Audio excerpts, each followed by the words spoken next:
नमस्कार साथियों, एक बार फिर से आपका स्वागत है हमारे YouTube channel learn with Nand Kishore सागर में। माइक्रोसॉफ्ट ऑफिस की इस सीरीज के अंतर्गत अपने पिछले वीडियो में हमने बात की थी फॉन्ट ग्रुप की कमांड्स के बारे में, और उसी सीरीज के क्रम में आगे बढ़ते हुए आज हम बात करेंगे फॉन्ट डायलॉग बॉक्स के बारे में। और ये डायलॉग बॉक्स हमारे सामने खुलेगा फॉन्ट डायलॉग बॉक्स लॉन्चर पर क्लिक करने से, जो कि आपको फॉन्ट ग्रुप के राइट साइड में कॉर्नर पर दिखाई पड़ रहा है। इसे ओपन करने के लिए आप इस पर लेफ्ट क्लिक कर सकते हैं या फिर इसकी शॉर्ट की यूज कर सकते हैं, जो कि सामने लिखी हुई है Ctrl+D। तो अभी हम क्लिक कर देते हैं और इस तरीके से हमारे सामने फॉन्ट का डायलॉग बॉक्स खुल करके आ जाएगा, जिसमें दो टैब दी हुई हैं, फॉन्ट और एडवांस। तो अभी हम बात करेंगे फॉन्ट टैब की। फॉन्ट से संबंधित कुछ कमांड्स हम फॉन्ट ग्रुप में देख चुके हैं, और अगर हमें सभी कमांड्स का एक्सेस चाहिए तो वो आपको यहाँ पर मिलेगा। इसे समझने के लिए पहले हम अपने बैकग्राउंड पर जो पैराग्राफ्स लिखे हुए हैं उनमें से किसी टेक्स्ट को सिलेक्ट कर लेते हैं। इसके लिए हम इसे बंद कर देंगे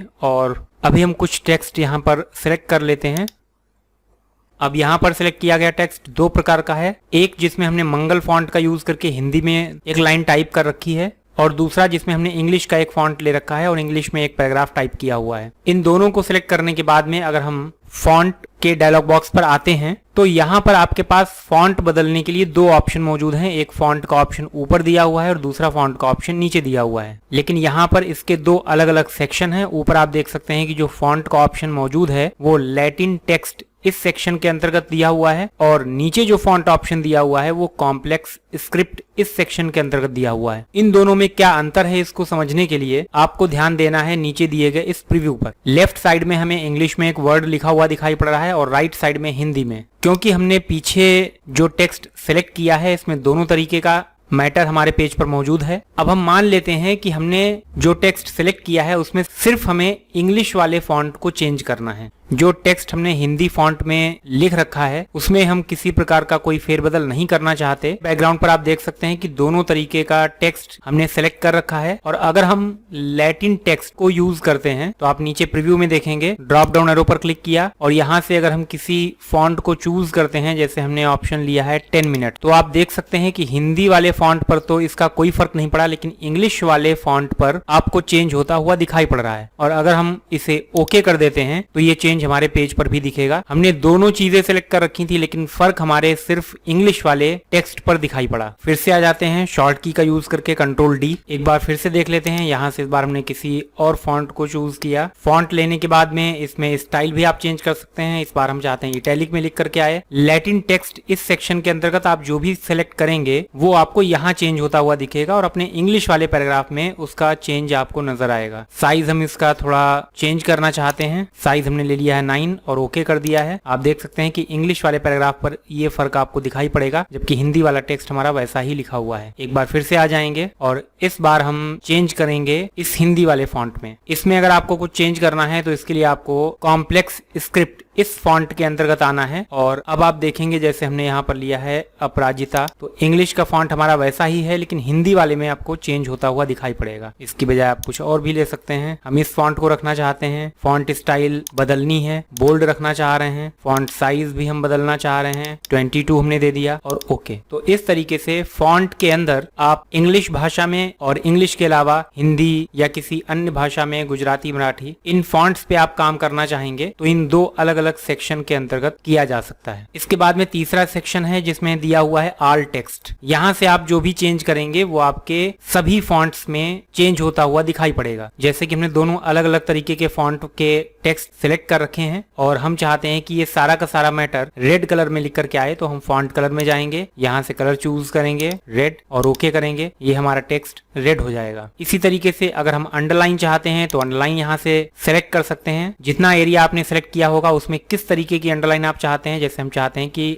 अंडरलाइन थोड़ी मोटी होनी चाहिए और ओके कर देंगे। यहाँ पर नीचे आपको अंडरलाइन दिखाई पड़ेगी। इस बार हम चाहते हैं कि जो अंडरलाइन है वो इस कलर की ना होकर के किसी और कलर की दिखाई पड़े, तो इसके लिए भी आप नेक्स्ट ऑप्शन यूज कर सकते हैं जो कि है अंडरलाइन कलर। यहाँ से जाने के बाद में आप कोई कलर सेलेक्ट करेंगे, ओके करेंगे, तो जितना एरिया आपने सेलेक्ट किया है उसमें अंडरलाइन का कलर बदल जाएगा। वापस आएंगे, अगर इनमें से किसी चीज को हटाना है तो अंडरलाइन कलर में जाकर के आप कलर ऑटोमेटिक लगा सकते हैं। ऑटोमेटिक ऑप्शन को सिलेक्ट करते ही आपने अपने फॉन्ट का जो भी कलर सेलेक्ट कर रखा है वही कलर अंडरलाइन में भी ही दिखना शुरू हो जाएगा। अब अगर आप अंडरलाइन हटाना चाहते हैं तो उसके लिए अंडरलाइन और नन इसके जरिए आप अंडरलाइन हटा सकते हैं। अगर आपको फॉन्ट का कलर हटाना है जैसा था वैसा ही हो जाए ब्लैक, तो आपको फॉन्ट कलर में आना है और ऑटोमेटिक ऑप्शन लगा लेना है और इस तरीके से ओके करेंगे तो वापस ये पूरा फिर से नॉर्मल दिखाई पड़ने लगेगा। इसके बाद हम देख लेते हैं नीचे के ऑप्शंस। इनकी बात हम कमांड ग्रुप में कर चुके हैं। स्ट्राइक थ्रू, इस पर क्लिक करने पर आपने जो मैटर लिखा हुआ है उसमें बीच में एक लाइन पढ़ करके आएगी जिससे वो टेक्स्ट आपका कटा हुआ मालूम पड़ेगा। अगर इसके बजाय आप ऑप्शन लगाते हैं डबल स्ट्राइक थ्रू तो इसमें जो बीच में लाइन पढ़ के आएगी वो डबल होगी और इसी पर आप दोबारा क्लिक करके इसे हटा भी सकते हैं। तो अभी एक बार देख लेते हैं, इसको अप्लाई करके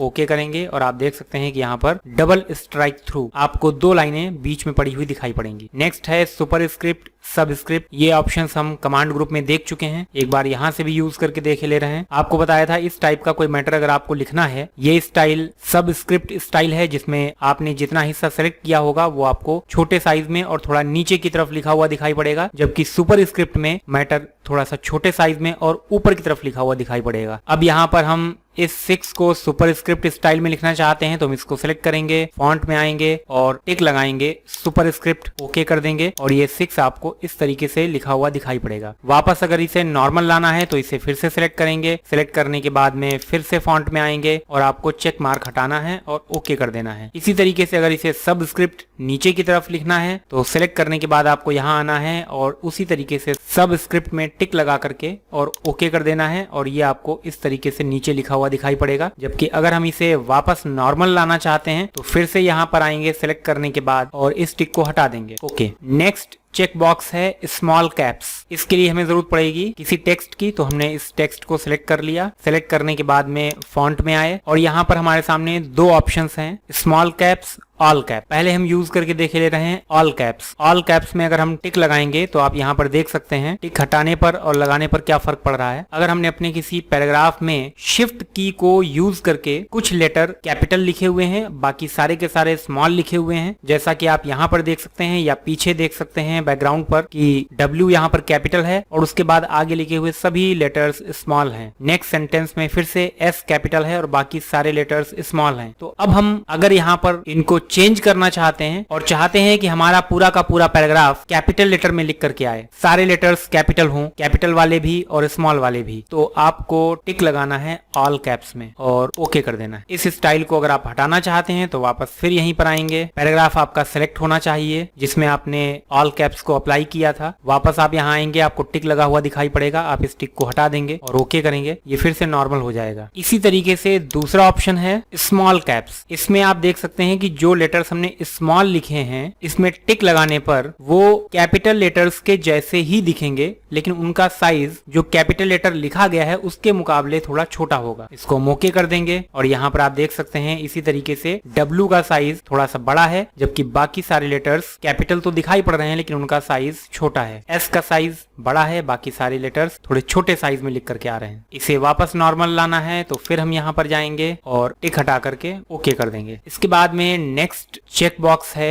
हिडन का। अगर आप चाहते हैं कि आपकी फाइल में किसी खास लाइन, किसी खास पैराग्राफ को आप हाइड करना चाहते हैं कि अगर हमारी इस फाइल को कभी कोई ओपन करे तो ये पैराग्राफ उसको दिखाई ना पड़े या ये लाइनें उसे नजर ना आए, तो इसके लिए आप अपने उस टेक्स्ट को जिसे हाइड करना है सेलेक्ट करेंगे और सेलेक्ट करने के बाद यहाँ आकर के टिक लगाएंगे हिडन में और ओके कर देंगे। अब इन दोनों पैराग्राफ के बीच में जो पैराग्राफ लिखा हुआ था वो अभी भी यहाँ पर मौजूद है, लेकिन हमने हिडन ऑप्शन के जरिए उसको हाइड कर रखा है तो अब वो दिखाई नहीं पड़ेगा, क्योंकि हमारी जानकारी में ये है कि हमने यहाँ पर किसी पैराग्राफ को लिख रखा था। तो हम इसको वापस देखना चाहें तो इसके लिए इतना एरिया हमको फिर से सिलेक्ट करना होगा।